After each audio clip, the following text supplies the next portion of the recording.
Salavatdan ölenlerinize diyeceğim, bir neferin adını zikr edeceğim. Kulak as. İstemiyorum bu dünyanın heşmeyin. Fəxrim budur, Hüseyin tək ağamız var bizim.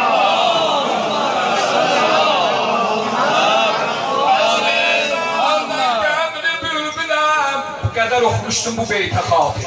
Bununla da verin mikrofonu. Ağlar dua edirlər. Diqqət elə. Bəzmi əzada qəmli bülbülə ay görünməyim heç dəhridə gülənmə. Bir də görürsən şair 10 kuplet, 15 kuplet şeir yazır bir misraya görə. Bəyəxdən oxuduqlarım bu deyəcəyim misralın içindədir. Eşqinə təfil alsın, əl boş getməzsən, qulaq as. Bəzmi əzada qəmli bülbüləm ay görünməyim heç dəhridə gülənmə. Əhd eyləmişəm bu dünyadan gedəndə. O can verməyi yadma sal. Can verənin əzizləri yadın yanında olar. Can verənin dodağına su vurarlar, hə?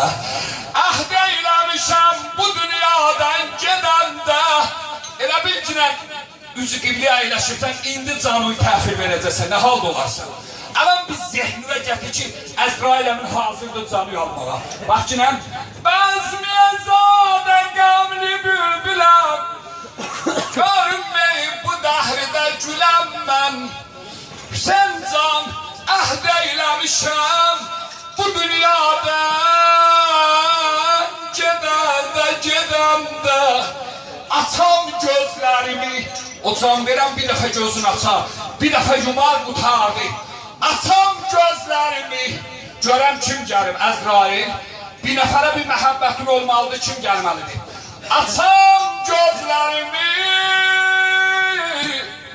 görəm Əzrail gəlib, yox. Salavata hazır ol deyim kim gəlib. Açam gözlərimi, görəm Hüseyin gəlib. Ha, indi bax. Gəlişilə əl-ələ tutar. Gedəm mən. Əsəlükə Allahümmə və nəduk. Bismikəl-əzim.